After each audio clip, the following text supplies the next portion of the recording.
lina nadhira. Allahumma sholli wa sallim ala sayyidina maulana Muhammadin wa ala alihi washabihi asma'in amma ba'du. Yang sangat kula hormati ya, teman Bapak kawula Kiai Haji Masbuhin Faqih, yang terhormat Kiai Haji Roba Maksum, yang terhormat Kiai Haji DRS Abdus Salam MM selaku Rektor Inkafa, semua teman-teman dosen hadirin sedanten ingkang kula hormati, mahasiswa-mahasiswi yang sangat saya hormati. Tadi sudah dikatakan oleh MC, di antara alasan saya datang karena bapak saya ini temannya Kiai Masbuhin. Itu salah ya. Memang bukan di antara ya, karena itu memang. Tuh, kalau di antara ini sembrono. Karena kalau saya datang karena kalian itu dosa besar. Saya ini di rumah punya ibu sudah sepuh, punya pondok. Artinya saya punya kewajiban. Secara fikih kewajiban itu hanya bisa digugurkan oleh wajibun a'dhamu minhu, oleh kewajiban yang lebih apa? Besar. Kayaknya kalau mahasiswa-mahasiswa di sini tidak cukup untuk mengganti kewajiban itu. Sehingga saya berkali-kali memaklumatkan diri, yang undang saya nggak pernah sepuh itu dosa. Karena menggugurkan kewajiban yang lebih apa? Besar. Jadi teorinya gampang. Kalau ngundang sampean itu mesti boleh karena nggak punya kewajiban. Jadi di rumah ya nggak punya pondok.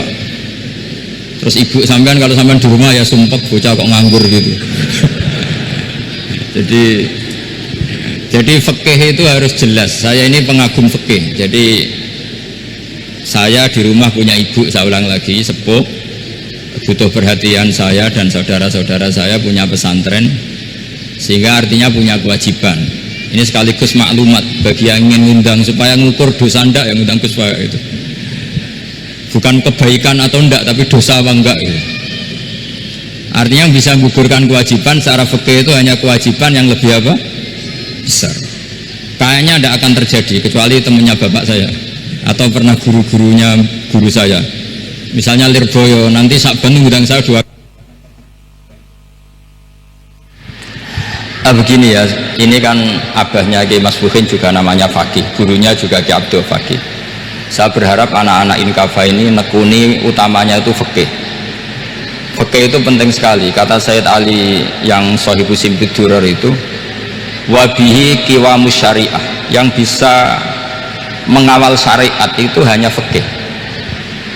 Fikih itu ya kalau yang paling gampang untuk kita misalnya punya Fathul Qorib, Fathul Mu'in, Fathul Wahab. Tapi yang faham betul, mesti faham itu ngelotok setengah hafal. Jangan bawa kitabnya tok, sementing sekian semester terus selesai. Itu sama-sama dosa, itu dosanya ya dosa, mahasiswanya juga dosa. Karena sudah terlanjur sarjana agama, ternyata nggak bisa, itu kan mendingan tidak sarjana agama. Itu saya tak cerita sama Kiai Roba, itu ada fatwa Kiai juga wali. Suatu saat ada penyanyi dangdut top terkenal di Indonesia itu nyanyi dangdut, ya penyanyi ya dai, entah itu hakikat entah majaz tidak tahu. Itu Kiai itu fatwanya lucu, kalau kamu datangi dia pas main dangdut masih saya beri izin, tapi kalau datangi dia pas pengajian itu tak larang kata. Kan santrinya jadi eskal, ini pas pengajian dilarang, pas dangdutan kok malah dapat izin. Tapi bukan berarti halal ya, dapat izin. Dapat izin kan potensinya bisa karena dilarang lah ya tetap belerot. Terus suatu saat si santri ini setengah wali, tidak wali tapi setengah. Lama-lama itu memahami gurunya, ternyata sirinya begini.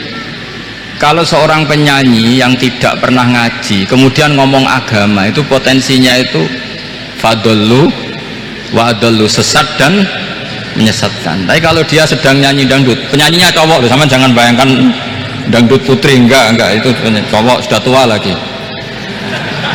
Jadi potensi halalnya ada lah maksudnya untuk, tapi tidak alat musiknya, orangnya. Tapi kalau dia nyanyi itu paling dosanya hanya nyanyi. Saya ulang lagi, murid tadi akhirnya paham kalau datangi pengajian Itu artinya ikrar kalau dia seorang dai atau seorang yang layak ngomong apa? Agama. Itu lebih bahaya karena kita santri, apalagi kita doktor atau MM, terus ngekrori orang yang nggak jelas asal usulnya. Tapi kalau nyanyi kan nyanyi saja, sehingga itu menjadi fikih. Bahaya terbesar dalam fikih adalah apa? Mengkaji fikih tidak dari ahlinya. Ya seorang lagi ya, mengkaji fikih tidak dari apa? Ahlinya. Nah kenapa demikian? Begini, saya beri contoh. Ilmu fikih itu tentu pertama dari Rasulullah SAW, kemudian bersanad sampai kita atau kita sampai Rasulullah. Itu mengalami sekian ijtihad yang tidak mudah. Saya beri sekian contoh. Dulu Imam Syafi'i itu sukanya sama guru yang miskin, ya karena rata-rata santri juga miskin, jadi mesti ngidolakan guru yang miskin, karena sesama miskinnya harus berkoalisi. Tapi akhirnya gurunya Imam Syafi'i itu miskin sekali, namanya Muslim bin Khalid Az-Zanji itu miskin, Sufyan As-Sauri miskin, Sufyan bin Uyainah miskin. Setelah ngaji di Medina itu Imam Malik itu kaya, pas itu Imam Malik sudah kaya. Setiap ketemu Imam Syafi'i dikasih uang. Sampai ketika Imam Malik itu bilang, kamu sudah alim, ilmu saya sudah habis, kamu ngaji sama yang lain. Sama siapa? Kata Imam Malik, orang yang sealim saya sudah meninggal, namanya Abu Hanifah, tapi dia punya murid namanya Muhammad bin Hasan Asy-Syaibani, kamu ke sana. Terus Imam Malik datang ke Baki. Dulu Baki itu pasar rental, ya Grab lah kita sekarang itu. Mengumumkan siapa kafilah yang mau ke Irak. Kita ya Imam Malik, dibayari sama Imam Malik, ini yang antar ke Irak, ke Muhammad bin Hasan Asy-Syaibani.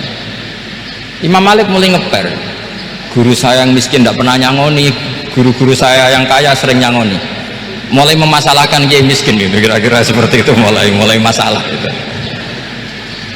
Setelah datang ke Irak di Muhammad bin Hasan Asy-Syaibani itu si Muhammad bin Hasan Asy-Syaibani itu kalau ngitung uang itu di meja tamu. Jadi punya emas lantaan, punya uang, kira-kira kalau Indonesia punya rupiah, punya dolar, dihitung itu di ruang tamu. Kata Imam Syafi'i, saya dengan Imam Malik saja nggak serik, ini lebih kedonyan lagi kiai. Ngitung uang itu di ruang tamu. Terus akhirnya si Muhammad bin Hasan Asy-Syaibani ini ahlul usul, dia pakar usul. Kamu heran sama saya? Iya, kiai kok kedonyan, dia ngomong gitu. Tapi kata Muhammad bin Hasan Asy-Syaibani, kalau kiai tidak boleh kaya, itu tak kayak wong fasik, dan gue demenan, gue mabuk. Oh jangan, nanti dipakai maksiat. Penjenengan mawon kersane digetokan, berarti kiai oleh sugih, pun angsal-angsal. Semenjak itu jadi satu fikih bagi Imam Syafi'i. Ternyata kalau mengharamkan kiai sugih berarti membolehkan yang fasik sugih. Kalau yang fasik sugih bisa dipakai i'anah alal maksiat. Semenjak itu mindset pikiran Imam Syafi'i rubah. Saking rubahnya sampai beliau berpendapat orang bisa beli Alphard, kok beli carry itu haram. Bisa jadi bupati kayak Pak Roba, kok jadi RT haram. Pokoknya gitu. Bisa keren Kak Gus Bah, kok jadi orang pendengar haram.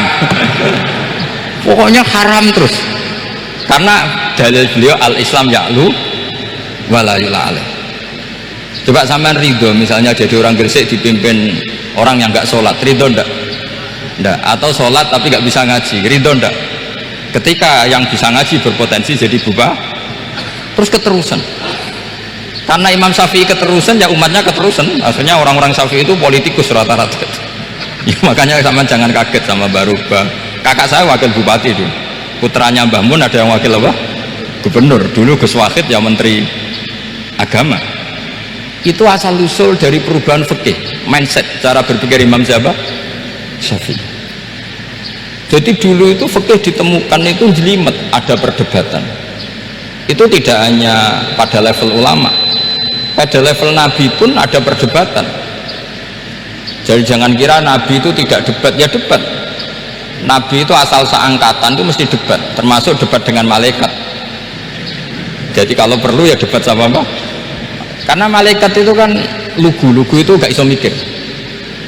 Karena kalau malaikat iso mikir bisa jadi rektor. Nanti kasihan Pak Salam itu. Malaikat gak boleh jadi rektor. malaikat Israel itu nggak tahu etika. Jadi beliau ketika mau mencabut nyawanya Ibrahim datang, ya Ibrahim, saya ini disuruh nyabut nyawa kamu. Kata Ibrahim, wah kamu itu pasti salah. Kamu tahu saya siapa? Saya ini Khalilur Rahman, kekasih Allah. Masa kekasih membunuh yang dikasih? Ini nggak benar, logika itu nggak benar. Pasti kamu salah. Karena Israel itu tidak bisa debat. Ketika ditanya, hal ra'aita khalilan yumitu khalilah, masa kekasih membunuh yang dikasih? Saya ini Khalilur Rahman, masa Allah mencintai saya kemudian membunuh saya? Itu logika agak bener. Tidak, keliru, kamu itu keliru. Israel akhirnya terbang lagi. Ya Allah, katanya logika saya ini salah, karena masa kekasih membunuh yang dikasih. Karena Israel nggak pernah sekolah, nggak pernah sekolah, nggak bisa dia jawab.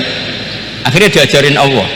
Dah, kamu bilang gini ke Ibrahim, hal ra'aita khalilan yakrahu ayyalqa khalilah, masa kekasih tidak siap ketemu yang dikasih? Dibalik logikanya. Akhirnya datang lagi ke Israel, kata Allah begini, masa jenengan kekasihnya tidak siap ketemu yang kau kasih? Oh ya ya, oke, mati, gak apa-apa. Jadi ilmu itu ngalamin perdebatan. Jadi saya datang murni karena Kiai Masbuhin, bukan karena MC. Itu dosa besar kalau saya datang karena MC. Karena saya punya kewajiban yang lebih besar. Jadi yang bisa mengalahkan adalah a'dzama minhu, yang super besar kira-kira gitu. Karena jelas ada riwayat, inna min abaril birri silatar rajuli ahla wuddi abi. Ya, inna min abaril birri silatar rajul ahla wuddi abi. Di antara kebaikan yang sangat baik adalah seseorang menyambung teman bapaknya. Padahal sampean kan nggak mungkin teman bapak saya, teman saya aja nggak mungkin, nggak level apalagi bapak saya kan. Jadi malah muhal itu. Jadi ilmu itu harus mengalami satu gesekan, karena logika itu bisa dibalik.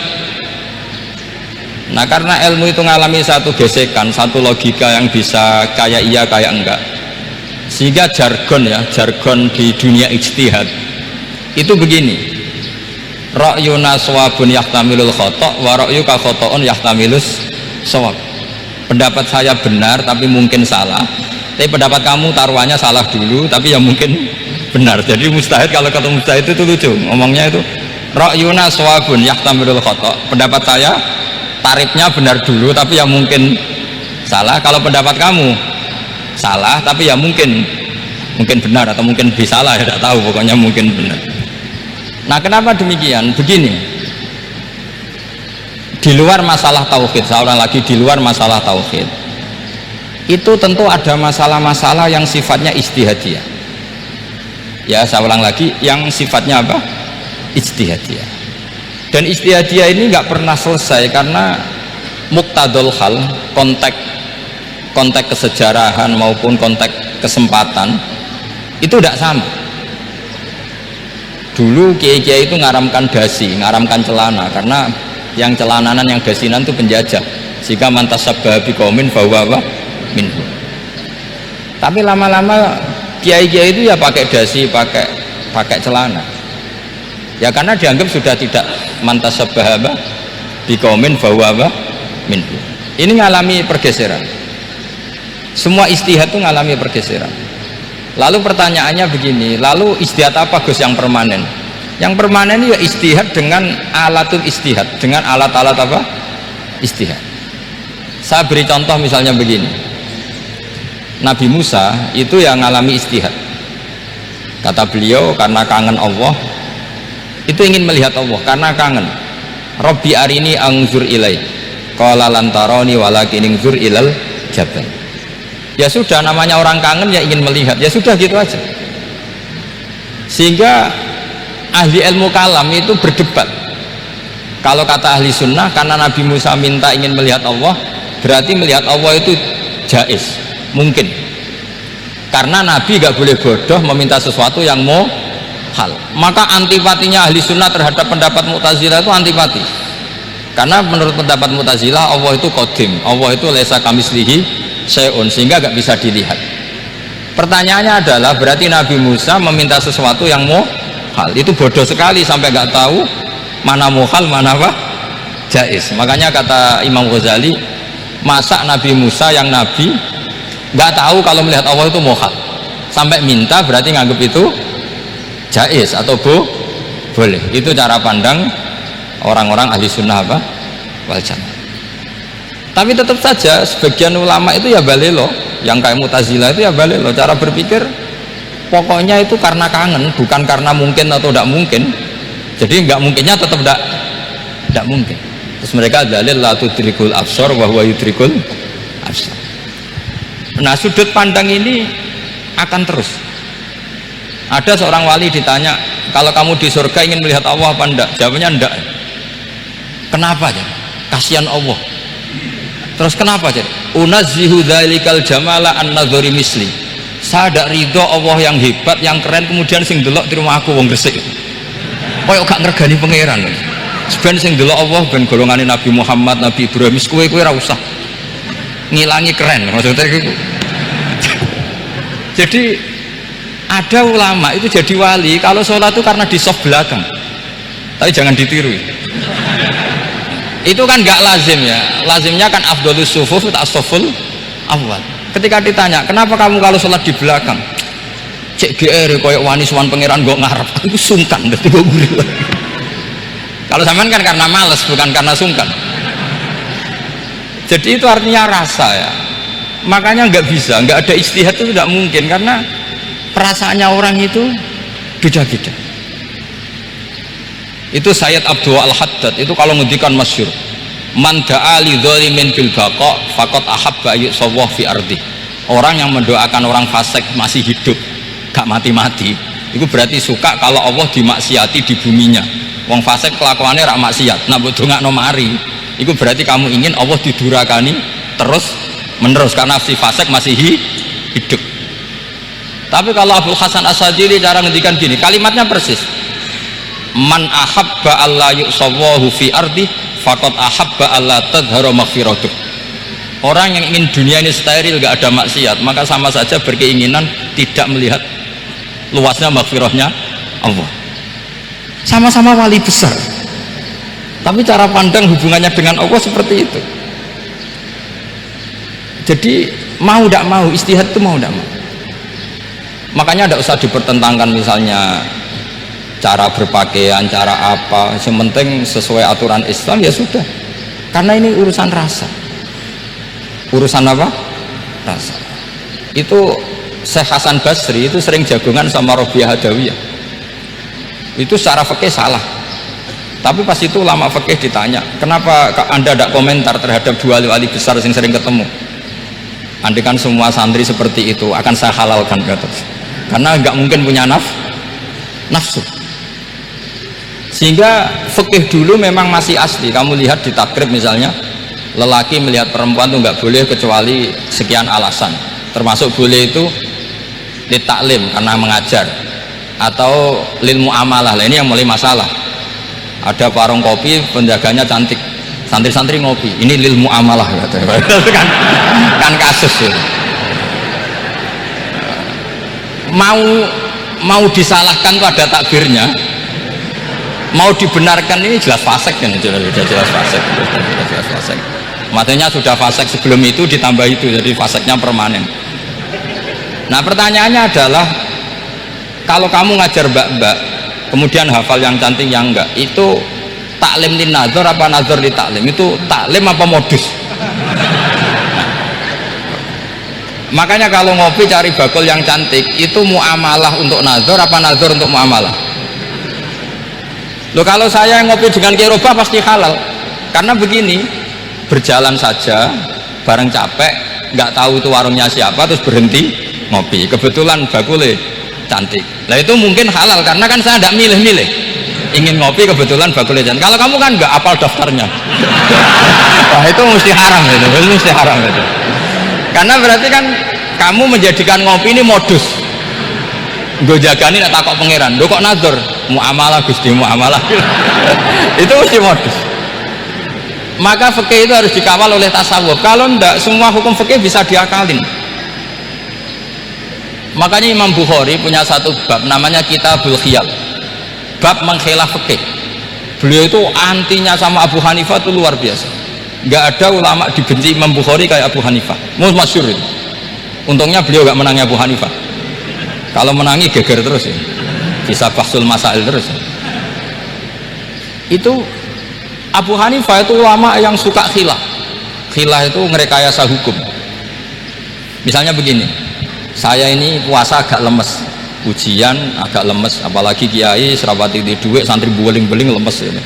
Apa mangan ini kan, wah poso-poso kok mangan kan gak keren. Supaya saya bisa makan dan halal, saya bisa ngajak Kiai Robai ya jalan-jalan, jalan-jalan nyari yang jarak 2 marhalah, ya sudah. Terus bisa makan. Kalau ditanya Allah kok makan, musafir.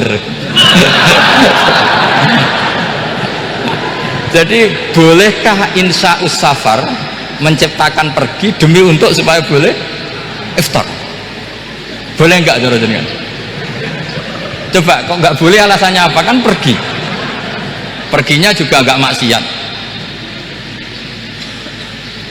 Itu khilaf. Tapi Sayyid Muhammad, Abu Yasin Muhammad, Muhammad bin Alawi, Sayyid Muhammad itu membela Abu Hanifah, artinya membela jangan semua khilaf itu diharamkan, karena itu cara, saya ulang lagi, karena itu cara untuk mengawal bahwa hukum Allah itu luas. Karena kalau nggak ada khilaf itu ya kita kesulitan. Misalnya begini, ini penjelasannya, makanya kita harus sering mendengar. Saya itu dulu masih sangat fikih itu protes, kenapa ada poluan polisi wanita? Itu kan pekerjaan cowok ya, pekerjaan pria. Tapi setelah mendapat penjelasan dari polisi itu alasannya masuk akal, Gus. Kadang-kadang orang nakal itu menyembunyikan narkoba itu di alat wanitanya. Itu kalau semua lelaki polisi kayak jenengan itu kan masalah itu. Sehingga memang harus ada polisi wanita, karena sebagian pengedar narkoba itu perempuan dan menyembunyikannya di tempat itu. Kalau semua polisi cowok kan nggak kebayang. Sehingga kita akhirnya mendengar membolehkan polisi itu wanita. Ada wilayah yang harus wanita. Begitu juga ada pertanyaan, kenapa sih dokter kandungan itu cowok? Saya punya banyak santri yang muhibin saya itu dokter kandungan. Tak tanya, kamu itu kok cowok kok jadi dokter kandungan, kan pekerjaannya seperti itu.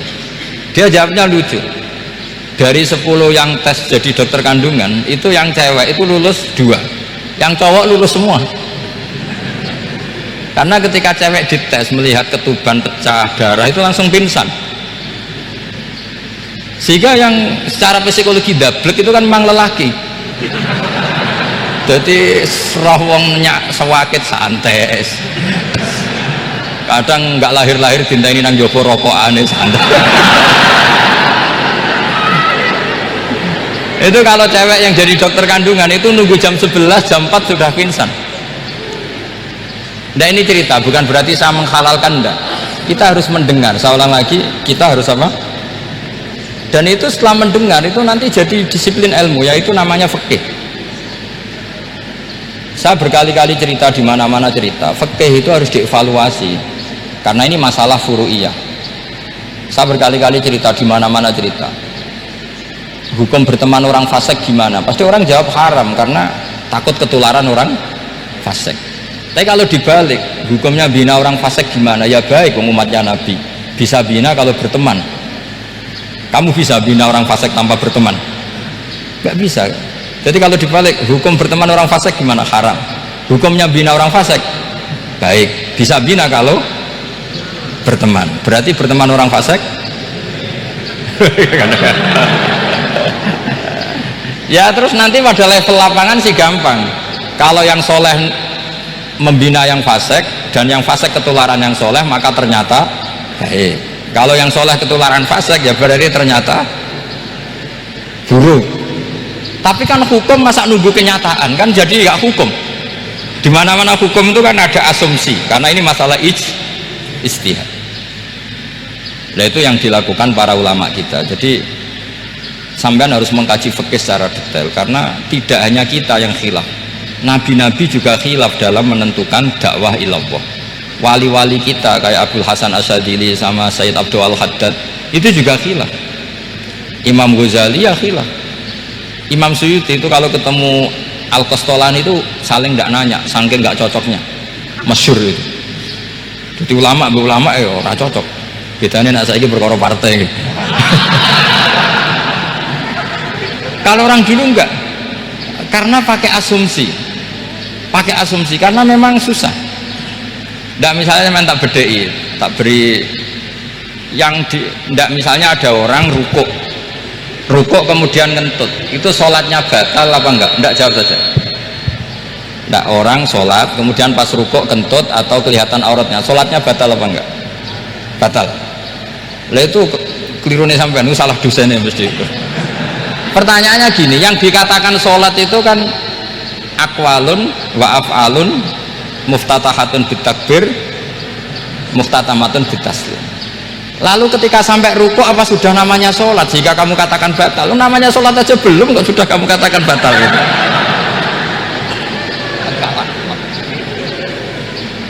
Iya kan? Jadi kalau aku mau sholat pas rukuk ngetut batal atau ora? Mestinya jawaban yang benar, ya ora sholat jadinya gitu. Karena kalau dikatakan sholat definisinya harus sampai salah. Tapi kan kita nggak mungkin ngomong seperti itu, kan dianggap majnun. Padahal itu yang benar, yang punya kecerdasan. Nah makanya pertanyaannya, fikih itu ngikuti bahasa awam apa bahasa istilah? Kalau ngikuti bahasa awam ya kayak tadi, sholat kok pas rukuk kentut maka batal. Sebenarnya yang batal itu sholatnya apa rukuknya? Nah makanya terjadi perdebatan. Kalau yang pakar-pakar usuli itu salah istilah itu nggak mau. Saya ulang lagi, kalau pakar-pakar usuli itu salah istilah itu nggak mau. Terus misalnya tak beri contoh lagi, kalau imam itu sudah salam pertama itu yang rukun kan salam pertama, berarti setelah salam pertama imam sudah keluar dari sholat apa belum? Sudah kan? Yakin? Ya sudah. Sekarang sampai tak bedai, lalu makmum itu kesunatan langsung berdiri apa nunggu imam salam kedua? Enggak, jawab satu. Nunggu salam kedua kan? Nah, itu kriminalnya sampai dalam sufi itu. Kriminalnya begini, berarti anda membolehkan makmum bergantung sama orang yang sudah tidak sholat. Kata kamu setelah salam pertama dia sudah tidak sholat, berarti kamu menginteresikan makmum berhubungan dengan orang yang sudah tidak sholat karena sudah keluar dari sholat ketika salam pertama. Kalau kamu didebat gitu gimana jawabnya? Pusing kan?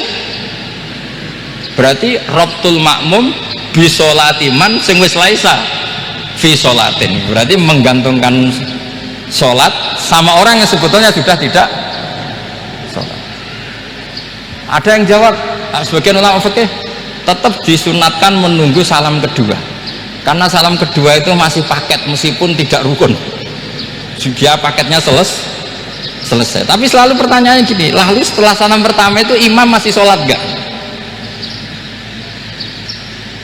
Sudah sama berani jawab toh? Nah ini pentingnya bodoh gak mikir. Jadi makanya bodoh itu barokah karena gak mikir. Jadi soalnya Rabbana ma khalaqta hadza batila. Sing bodoh ya barokah, sing pinter ya barokah. Secara barokah itu maksiat. Surano barokah blas. Maka kan fikih itu seperti itu. Jadi ada disiplin, di situ ada disiplin ilmu. Yang kadang kita tidak cocok. Makanya Imam Syafi'i sendiri ngendikan, kadang beliau dengan gurunya, dengan Imam Malik sampai ngarang ikhtilafu Malik. Beliau punya data yang beliau itu sedang nggak sama dengan gurunya, yaitu Imam siapa? Malik. Karena mindsetnya itu beda. Tidak sampai misalnya saya tanya, sholat itu harus menghadap kemana? Tidak, jawab saja. Kiblat ya. Ukurannya apa coba? Namanya madhep. Wajah apa dada? Imam Syafi'i milihnya dada. Sekarang praktekkan dalam dialog keseharian. Saya jagungan sama Kiai Roba seperti ini, terus wajah saya begini, madep gak? Nah itu masalah. Terus pertanyaannya, madep dengan dada itu fis sholat apa fil qiyam?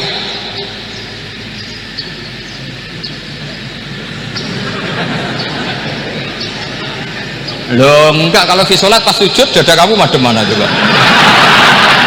Kamu tidak pernah mikir kan?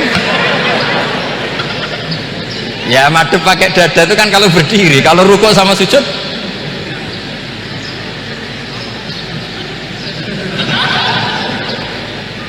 Loh itu ulama itu jelimet gitu.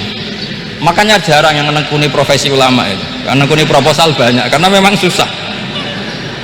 Jadi ulama itu orang yang cara berpikir sudah aneh. Sehingga mereka detail. Maksudnya menghadap itu apa ukurannya?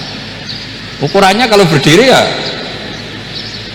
dada, tapi nggak bisa kamu katakan at-tawajjuh bisodri, aturan dalam sholat, fikuli sholat. Pertanyaannya lah kalau rukuk sama sujud, dadanya menghadap kemana coba? Maka itu ilmu yang sudah jelimet. Nah ulama usul fikih, ulama yang nggak mau salah per detail hukum. Sehingga menurut Imam Rafi'i, misalnya kalau beliau ditanya sujud itu gimana ya, asal wat ujabha ya sujud. Tapi kalau menurut Imam Nawawi harus melibatkan 7 apa? Anggota, yaitu al-jabha wal yaden wal rukbaten wal qadamen. Oke, Imam Nawawi kita ikuti, tentu keseharian kita pakai Imam Nawawi, yaitu berdasar hadis umirtu an asjuda ala sab'ati a'dzumin al-jabha wal yaden wal rukbaten wal qadamen. Berarti berapa? 7. Tapi pernah saya cek di kitab karangannya Imam Syafi'i, ketika beliau ngendikan saya suka kalau orang sujud itu melibatkan 7 anggota berdasar hadis ini. Tapi kata beliau wayah tamilu, dan bisa saja sujud yang watul jabhah itu sudah cukup. Terus kata Imam Syafi'i limadha, karena Nabi ketika sujud itu hanya ngendikan begini, sajadalaka wajhi wa sam'i wa basori. Gak ada di hadis wayadi wa rubati wa qadami. Ya sudah, akhirnya nah itu sudut pandang.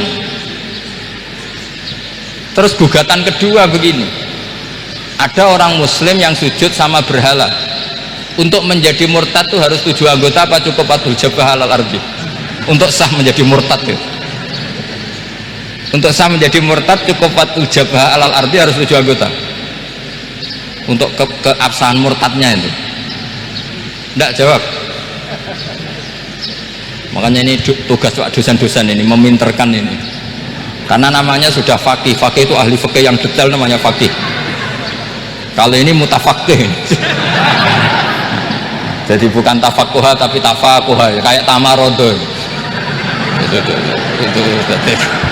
Jadi wazannya nanti itu wal idhari ma laysa fil waqi'. Jadi ini bukan gojlok, ini memang marah saya ini. Jadi kalau sudah pakai gelar fakih harus fakih betul, karena ilmu fikih itu sebetulnya gampang. Sampai kalau ngaji i'anah itu kelihatan fikih itu gampang karena ada logika yang terbangun. Misalnya begini, orang kalau tawaf itu disuruh agak jauh dari Ka'bah, jangan sampai nginjak sadarwan, karena sadarwan itu pondasi itu ikut Ka'bah. Kenapa begitu? Ya jenenge ra muteri Ka'bah, ide-ide Ka'bah. Jadi sebenarnya sederhana logikanya. Sing jenenge muter itu di luar itu kita muter. Nah kalau nginjak pondasinya namanya gak muteri Ka'bah tapi ide-ide Ka'bah. Ya jadi sederhana sebetulnya, ya masuk akal. Jadi fikih itu nggak ada yang iskal, sebetulnya masuk akal. Tapi karena kita nekuni itu tidak serius, maka terus jadi paradok. Saya beri contoh lagi, ini sebagai penghormatan saya sama Kiai Mas Bukin, karena ini sudah namanya fakih. Kalau ada ayam jago ditabrak truk terus kejet-kejet, andaikan dibiarkan pun mesti mati karena gerakannya sudah harokatul masbuh. Terus kamu sembelih, itu halal apa enggak? Enggak jawab, ayam jago loh. Kalau kamu katakan halal, dia sudah tidak punya hayatun mustaqirroh, kehidupan yang permanen. Andai kan kamu biarkan pun 1 menit lagi meninggal. Kejet-kejet kan mau prosedur saja, maksudnya pantasnya mati ya kejet-kejet sih, tapi sebetulnya sudah pasti mati. Maka ini ada 2 ulama. Kalau kata Imam Malik tetap namanya halal karena ruhnya masih di situ, sehingga ketika kita nyembelih ya nyembelih hewan yang hidup. Yang namanya nyembelih itu pokoknya mematikan yang punya ruh, sementara saat itu rohnya masih di situ, meskipun 1 menit lagi pasti mati. Tapi kalau mazhab Syafi'i enggak, ini sudah harokatul mazbuh, tidak punya hayatun mustaqir.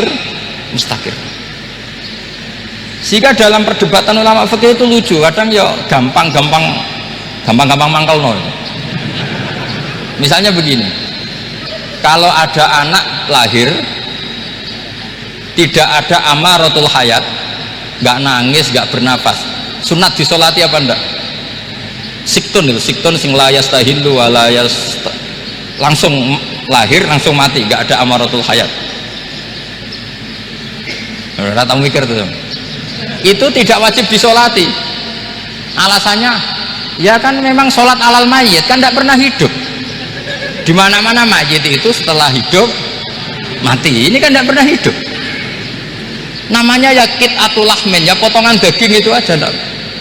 Jadi kadang fikih diwaca tenan jebule mangkel no. Terus ketika di kitab Minhajut Thalibin itu, kalau kamu keluar mani itu wajib mandi enggak? Wajib kan? Kalau keluar mani inzal itu kan wajib mandi. Nah kenapa nifas atau wiladah keluar bayi, kenapa ibu-ibu kalau keluar bayi wajib mandi?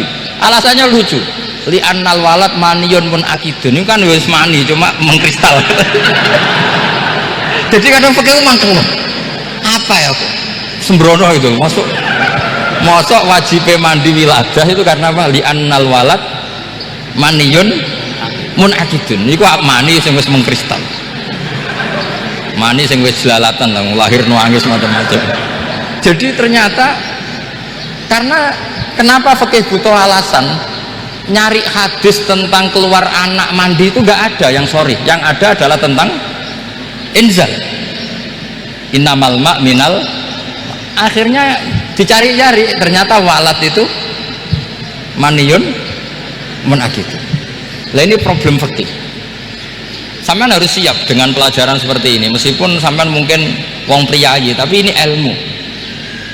Ya saya ulang lagi, ini ilmu, sehingga ulama itu mau tidak mau harus mau mendengar, karena logika yang terbangun itu nunggu kalau mendengar. Kayak tadi Nabi malaikat Israel baru sadar, masa kekasih bunuh yang dikasih, masuk akal, iso mikir juga Israel. Kalau sama sampean sih nggak nerima tetap selonang-selonang, ini masalah Ibrahim Khalilur Rahman. Sehingga kita di alasan fikih itu harus kita dengar. Saya dulu itu, saya sampai sekarang itu sama, kalau bayi lahir masih sudah berbentuk bayi, saya sendiri berpendapat sebaiknya disolatin kalau sudah berbentuk bayi, meskipun tidak tidak nangis, tidak ada amaratul hayat. Kan yang digugurkan itu wajibnya, bukan masalah boleh dan tidak. Itu banyaklah perdebatan ulama di bab itu. Saya beri contoh lagi perdebatan ulama. Ini contoh-contoh fikih karena ini khusus penghormatan status fakih tadi. Itu kalau ada orang mati, jenazah itu. Jenazah itu kalau sholat, itu kan umumnya jenazah di depan, kita nyolati di belakang. Itu yang mengatakan begitu ya tidak punya alasan, ya taunya mulai dulu begitu, di mana-mana nyolati jenazah, jenazahnya di depan. Tapi di kitab Mahali jelas diterangkan, kata kaul sani tidak wajib.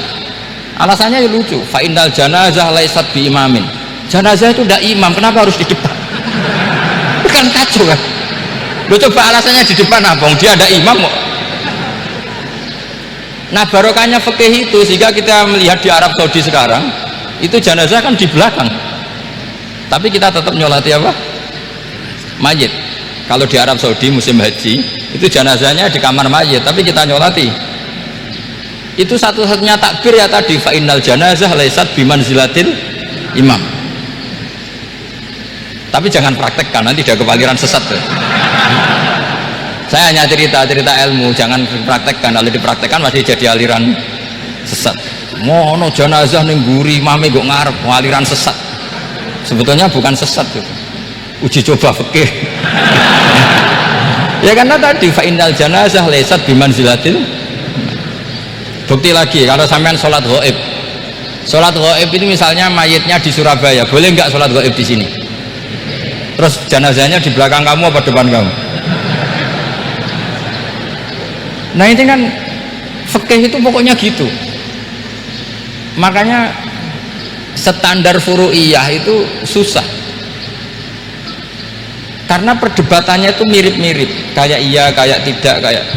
Makanya dulu zaman sahabat, ada sahabat itu mencintai Rasulullah, senengannya sowan, bukti cinta sowan. Banyak juga yang sahabat bukti cinta Nabi itu tidak pernah sowan, alasannya ganggu. Kenapa kamu jarang sowan Nabi? Saya sering jamaah sama Nabi, saya tidak pernah sowan. Kenapa? Ganggu. Biar Nabi kalau di rumah sama anak istrinya, saya tidak mau ganggu. Makanya saya termasuk kiai yang gak pati seneng disowani, karena ya itu tadi, kalau mulang seneng saya, kalau disowani biasa saya. Kalau Kiai Roba itu nilai, nak pernah sepuh jadi rasuan nilai. Jadi beda, saya sering ditilii kiai-kiai sepuh, tapi bahasanya tentu tidak sowan, tapi nopo nilai. Kalau sowan itu banyak. Ketika Rasulullah wafat, itu separuh sahabat hampir mayoritas, ya Rasulullah, kita semua ingin kita dulu yang meninggal karena engkau begitu penting. Maka jangan meninggal dulu, kita yang meninggal. Kalau kita yang meninggal itu gak apa-apa, tapi kalau engkau penting jangan meninggal. Tapi ada saja sahabat, lah tidak seperti itu. Saya suka Rasulullah meninggal dulu. Alasannya masuk akal. Biar Allah menyaksikan saya kama usaddikuhu hayyan usaddikuhu maitan. Allah biar menyaksikan saya iman kepada Nabi ketika masih hidup, dan saya buktikan setelah mati pun, setelah meninggal pun, setelah wafat pun iman.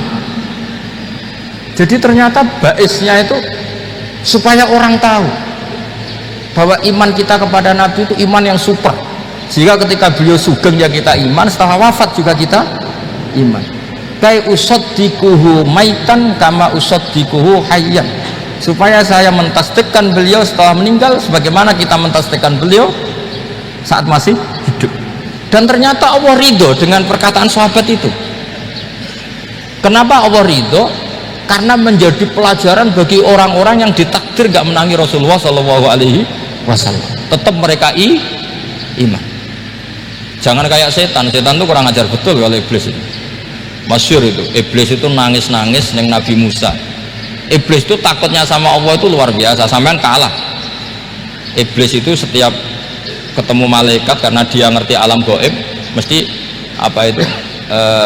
Kama sali syaitani id qala lil insani kfur falamma kafara qala inni bari'um minka inni akhafu wa rabbal alamin. Jadi setan iblis itu paling sering bilang inni akhafu wa rabbal alamin, karena iblis itu tahu surga, tahu neraka, tahu kekuasaannya Allah, jadi takutnya sama Allah luar biasa. Makanya setiap dia mengajarkan kekafiran, setelah orang itu kafir gimana? Inni bari'um minka inni akhafu wa rabbal alamin. Saking takutnya sama Allah, suatu saat iblis ini datangi Nabi Musa, karena tahu Nabi Musa itu kalimullah, orang yang bisa komunikasi langsung dengan Allah. Ya Musa, ya kalim Allah, saya ini makhluk, saya takutnya sama Allah luar biasa, tolong rayukan Allah supaya nerima tobat saya. Karena dirayu terus, lama-lama Nabi Musa bilang, oke, tak rayukan Allah sama Allah. Karena Musa kekasihnya, ya Allah, iblis punya ingin tobat, tolong dikasih hak tobat. Kata Allah, oke, dia bisa tobat asal mau sujud di makamnya Nabi Adam, karena kesalahannya dia gak mau sujud sama Nabi Adam. Semenang Nabi Musa karena ada cara untuk iblis menjadi tobat. Dikasih tahu sama Nabi Musa, alhamdulillah kamu diterima tobatnya. Syaratnya apa? Sujud ke kuburannya Nabi Adam. Wah, iblis ya tau aslinya terus. Asjuduhu maitan wa qad la asjuduhu hayyan. Oh, zaman urip ya ora gelem, pemene wis mati. Oh, dasar setan itu. Zaman urip ya ora gelem, wis mati mbok kon sujud. Kumat maksudnya, terus ya sudah, terus sampai sekarang akhirnya. Kalau sekarang sudah tidak mungkin lagi karena nggak ada Nabi Musa sudah. Jadi ijtihadnya sahabat melihat wafatnya Rasulullah itu beda-beda, dan ternyata semuanya diridhoni Allah. Karena ternyata yang suka Nabi wafat dulu adalah ingin supaya umat Islam tetap mencintai beliau, iman sama beliau, tasdik sama beliau, sebagaimana tasdik zaman sugeng. Makanya kita harus mencintai guru-guru kita. Uhibbuhu maitan kama uhibbuhu hayyan. Saya sampai sekarang itu ya merasa Mbah Mun itu tidak meninggal. Saya masih merasa kalau bapak saya tidak meninggal, karena kita mencintai beliau-beliau ketika hidup dan ketika wafat itu sama. Karena beliau-beliau sama kita juga seperti itu.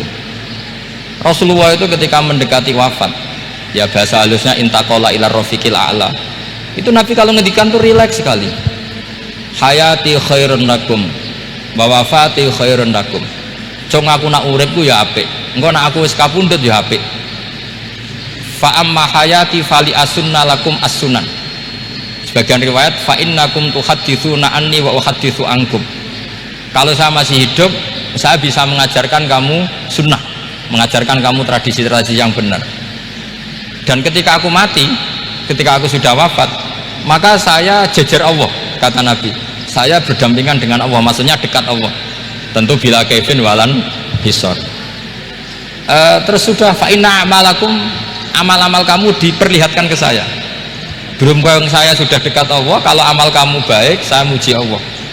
Kalau amal kamu buruk, saya langsung mintakan ampun kepada Allah. Jadi Nabi rileks sekali.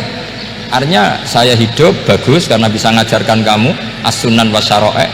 Kalau saya wafat karena saya dekat Allah. Kalau kamu baik, saya muji Allah. Kalau kamu buruk, saya mintakan ampun kepada guru-guru kita juga seperti itu. Justru setelah wafat, beliau-beliau punya kesempatan dekat sama Allah, dekat sama al-mala'il a'la, sehingga mendoakan apa?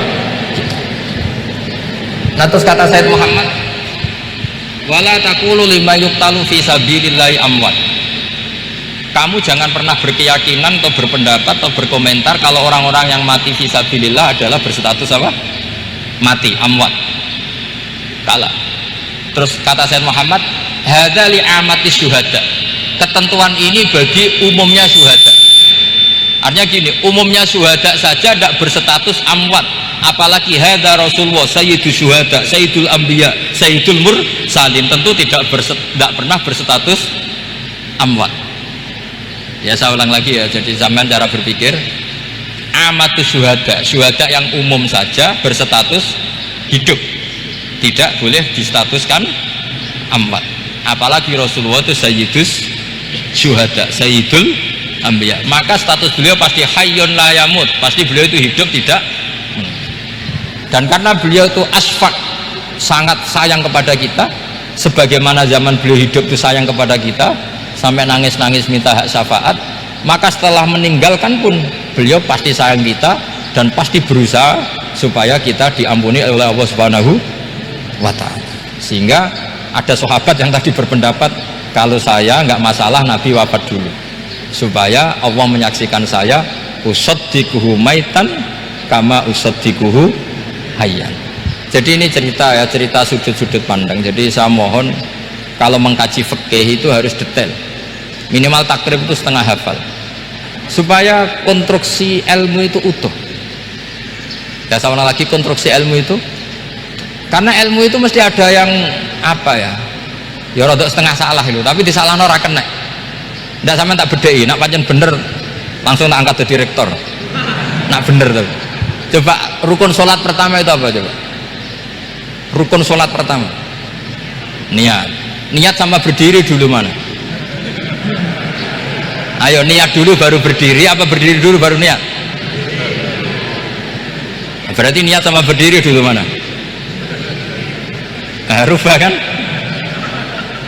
Artinya kita mau bilang tartib urutannya niat, berdiri, takbir, gak bisa. Yang dikatakan niat itu apa? Qasdus syai' muktaronan bifi'lihi. Berarti niat sama takbir harus bareng apa urutan? Bareng. Terus dengan qiyamnya urutan apa bareng? Bareng apa urutan? Loh enggak, kalau urutan berarti takbir dulu, duduk, baru berdiri. Nah, maka seperti ini itu mau tidak mau kita salah, dikatakan tartib ya salah, dikatakan serentak ya salah. Cuma karena kita bodoh, gak tahu mikir itu, alhamdulillah kan di situ itu. Lo coba niat sholat, lo niat takbir qiyam dulu mana? Niat takbir qiyam dulu mana coba? Dulu qiyam. Nggak ada kitab yang mengatakan arkanus sholat awaluha.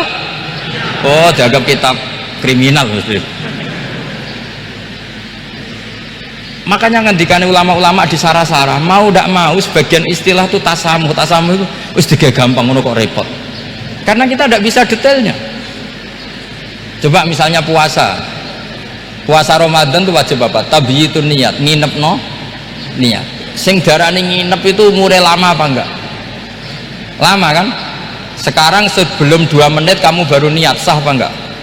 Sah. Itu sempat nginep apa enggak 2 menit itu? Enggak sempat kan. Jadi ilmu itu makanya kata ulama-ulama pokoknya ilmu itu mesti ada unsur tasamuh. Tasamuh itu ya tiga gampang. Apa? Tiga gampang. Misalnya Imam Syafi'i berpendapat mashu ba'dir roksi, itu kata beliau walau sya'rotan fi hadir roksi, meskipun satu rambut asal masih di wilayah kepala, tapi kalau rambut itu dikeliwir dibasuh di sini nggak sah karena sudah keluar dari batas apa? Kepala. Imam Syafi'i cara berpikir kan Yasmin ini jenenge basuh sirah, tapi cara Abu Hanifah enggak, ya enggak, yang namanya megang kepala itu ya minimal 1/4 lah. Masa gitu dikatakan megah? Lalu ulama usul fikih itu berdebat, sesuatu itu sesuai masodaknya. Masodak itu yasduku alaihi kaza, yaitu ini tadi saya cerita ke Ibu Khin tentang ngaji Jamul Jawame, ini ilmu yang di Jamul Jawame. Sesuatu itu ukurannya mayasduku alaihi kaza apa dengan takrif definisi.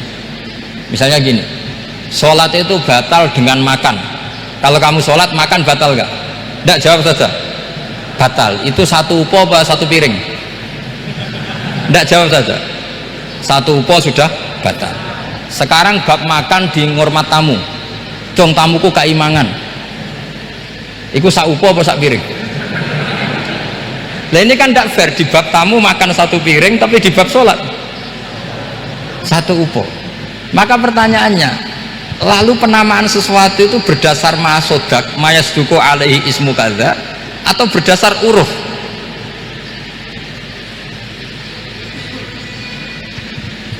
Ukurannya apa coba? Maka terus jadi perdebatan. Nah ini di sini ini pentingnya ulama, karena ya sekarang saya bedai sekarang. Cengkeh itu wangi apa enggak? Kategorinya cengkeh wangi kan, kalau orang bikin kue tar pasti pakai apa?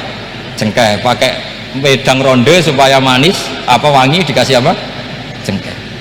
Nah itu saya berkali-kali cerita, pernah mau dipikirkan orang Islam itu nggak boleh rokok karena dianggap pakai apa? Mewangi, karena ada apa? Cengkeh. Tapi terus didebat, kalau gitu berarti orang Jumatan sunat rokok karena Jumatan disunatkan pakai pewangi. Wah itu kan akhirnya tuh, wah iya repot ya. Jadi kalau cengkeh kamu kategorikan pewangen, yang orang Ihram nggak boleh rokok karena pakai cengkeh yang wangi, konsekuensinya orang Jumatan sunat rokok karena berarti di masjid pakai apa? Pewangi. Kan sesat semua ya. Jadi itu ilmu. Makanya selain fikih mateng itu ada ilmu yang namanya usul fikih. Usul fikih itu yang neliti itu mayasduku alaihi kaza. Jadi yus ngono iku darani ngono. Saurang lagi ngono iku wis darani ngono, ora perlu roh detail ya. Saulang lagi wis ora perlu roh detail. Makanya Abu Hanifah itu misalnya basuh wajah wis angger kecelok ngene iki basuh wajah. Nek Imam Syafi'i kan detail, mimba ini mana bitis syari sampai ila somahe uzunehi ila dzakon. Terus mana bitis syari Imam Syafi'i nambah apa? Ghaliban. Kenapa ditambah ghaliban? Karena kalau orang budak mana bitis syarinya di sini. Jadi itu fikih. Jadi fikih itu jelimet. Padahal kita ini nggak pernah berpikir secerdas Imam Syafi'i, tapi akhirnya ya mikir juga. Nah, gak ditambah ghaliban, mana bitis syarinya orang budak kan? Sini. Terus sekarang perdebatannya, orang budak basuh maskur roksi di sini sah enggak?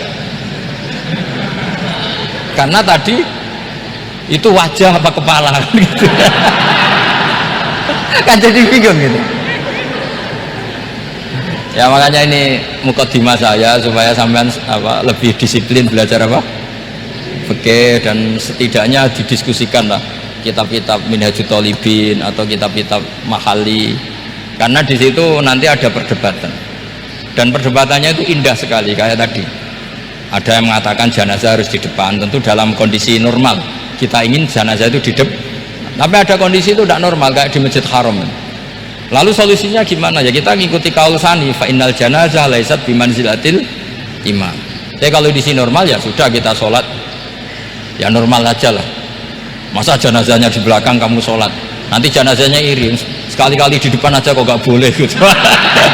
Malah jadi repot tadi. Jadi karena apa ya? Kalau kita mengkaji tidak panjang itu bahaya. Karena ilmu tadi, ilmu itu ada logikanya. Imam Ghazali dalam bab warid sama maurud itu gak setuju sama Imam Syafi'i, dia Maliki. Ya kalau dalam mazhab Syafi'i yang populer kan kalau ada najis airnya sedikit kan dikucurkan supaya al-ma'u itu warid. Kalau warid punya kekuatan menghilangkan, tapi gak boleh najis diletakkan di bejana yang ada airnya namanya maurud. Tapi Imam Ghazali dalam hal itu ngikuti Imam Malik, gak ada bedanya warid sama maurud. Karena logika Imam Ghazali gini, misalnya ini ada najis ya mik ini ada najis di sini, atau sarong lah, contoh paling gampang kan sarong, ini sarong najisnya di sini, kamu kucuri. Ketika kamu kucur, air yang lewat ini kan tidak ada dua kola, kemudian ketika terkena najis mutanajis kan, kalau dia sudah mutanajis dia punya kekuatan menghilangkan najis apa enggak? Enggak kan, karena dia sendiri berstatus mutanajis. Artinya begini, meskipun ini disorno itu bukan berarti najis gak campur. Nah terus sampean misalnya bantah tapi kucurannya wakil terus nanti semua tersisa hilang, ya kalau gitu nggak ada masalah kan. Pertanyaannya kan karena banyu itu satu ciduk, sehingga Imam Syafi'i mengatakan cara berpikir Imam Ghazali, air itu oleh Allah dikatakan mutahhirun, mensucikan. Ya sudah, kalau ada air berarti mensucikan, baik caranya warid maupun maurud, bukan karena air itu menghilangkan najis. Karena tadi logikanya yang sudah kena najis, air ini sudah berstatus mutanajis, berarti pas mulai lewat ke bawah dia statusnya apa? Mutanajis. Ke bawah lagi berstatus mutanajis. Misalnya sampean bantah, tapi mutanajis ini kan dihilangkan oleh air di atasnya. Iya, kalau ada jaminan air berikutnya bisa menuntaskan. Nah najisnya bandel, gandok kan terus panjang perdebatannya. Makanya kata Imam Ghazali, sudah dalam hal itu saya ikut Imam Malik.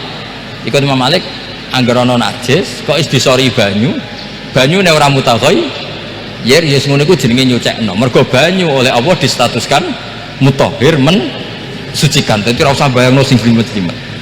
Lah itu namanya masodak, wis keceluk basuh ambek banyu. Berarti wis keceluk mensucikan. Itu juga satu kefiah dalam usul fikih. Ya sudah seperti itu. Ya kayak sampean kangen anak lah. Kangen anak itu ketemu wis cukup ta ora? Cara sampean wis cukup. Tapi cara anake sampean ketemu tok ra nyangoni. Nah. Lalu ukurannya itu ukuran anak apa ukuran orang tua? Enggak ukuran anak apa ukuran orang tua? Definisi ketemu lalu. Ukuran orang tua apa ukuran anak? Sama khilafnya ulama. Ini terakhir, contoh terakhir dari saya. Fasyamu salasati ayyamin fil haji wa sab'atin idza raja'tum. Ada pelanggaran haji yang bayarnya itu puasa 3 hari di musim haji dan 7 hari ketika pulang. Imam Syafi'i berpendapat 7 hari yang idza raja'tum ketika pulang itu orang itu setelah di rumah. Di mana-mana pulang itu setelah di rumah. Tapi menurut Abu Hanifah enggak. Asal sudah balik kanan dari Mekah, dia di perjalanan puasa sudah sah. Karena bagi penduduk Mekah, kalau kamu sudah balik kanan namanya pulang. Seperti ini, saya nanti setelah acara saya pulang, pasti ke Eropa kalau ditanya Gus Bak kemana, sudah pulang. Tapi tanyakan istri saya. Jadi orang sini kalau saya sudah pamit, sampean bilang saya pulang enggak? Gus Bak kemana, sudah pulang. Tapi tanyakan istri saya, belum pulang. Lalu ukurannya ini jenengan apa istri saya? Lah mau nggak mau, karena Allah hanya ngendikan wasab'atin idza raja'tum, dan 7 hari ketika kamu sudah pulang. Ukurannya siapa coba? Ukurannya penduduk Mekah apa keluarganya? Kalau ukurannya penduduk Mekah, asal orang haji sudah cabut ya disebut pulang. Tapi kalau ukurannya keluarga, asal belum sampai rumah belum disebut pulang.